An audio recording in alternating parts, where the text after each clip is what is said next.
you probably not heard about this because this is something Toronto-based, but it could be rolled out all over Canada. And that's, racist homeless shelters. So what's happening is that Toronto want to open a only black person homeless shelter. Only black people, no white people. Anybody middle of winter, minus 25. If you're white, sorry, no, go. You can't come in here. Let's have a look. Toronto officials are taking applications until Friday for City Council's new black mandated shelter where everyone from employees to the homeless could be excluded on the basis of race. And this people have nothing else to do in office but to do things like this and increase taxes. That's all they focus on, separating people, creating all this frustration between different ethnic groups and races, and increase the taxes for the city because they mismanage money. And by the way, as an elected official, I have a responsibility and a duty to everyone. City Hall has also decreed that experience running a shelter is not a requirement for those submitting applications. The City Shelter and Support Services Division says the new shelter will help make Toronto services reflective of the diversity of the city, but deferred any specifics of where and when it might open. The diversity of the city? This is just absolutely crazy, because white people are homeless too, Chinese people, Indian people, brown people, they're also homeless. All these people are homeless, right? And the last thing they're worried about, if you're homeless, is DEI and I shouldn't go to that homeless place because I'm the wrong skin color.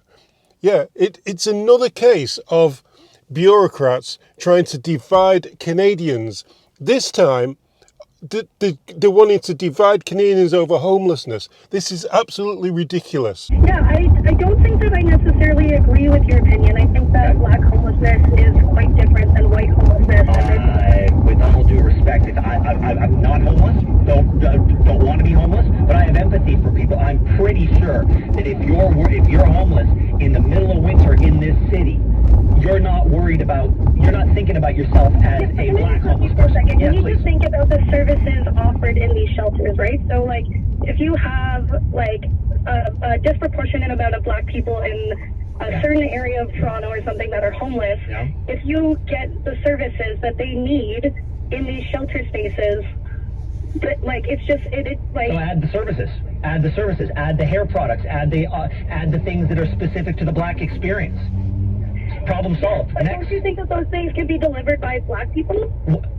But you do realize the rabbit hole you're going down. Then we also have to do this for every single cultural community in the city. And I will remind you, this is, according to the UN, the most multicultural city on the planet. We have more nationalities colliding with each other and living together in this city than any other city on the planet. So you're going to do black, and then if you do black, you say, well, what about Caribbean blacks versus African blacks?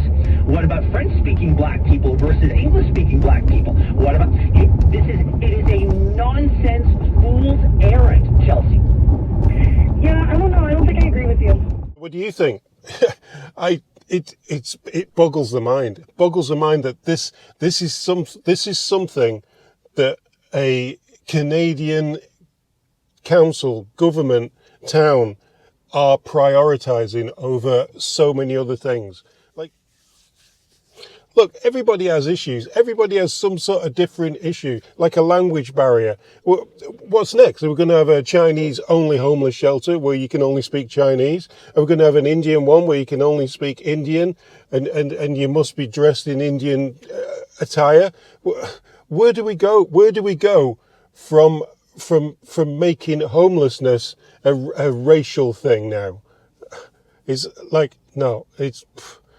I'm absolutely gobsmacked with this one. The fact that this is a priority over people's lives.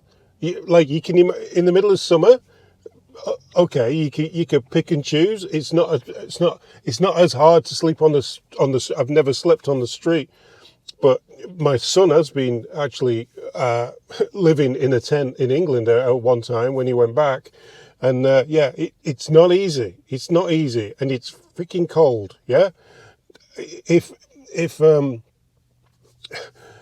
they choose to do this, right? If they choose to do this, does that change everything?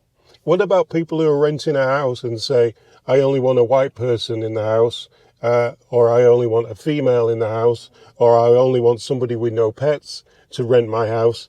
Will that be allowed now? If the actual government can open up a only black person homeless centre, can we all be racist?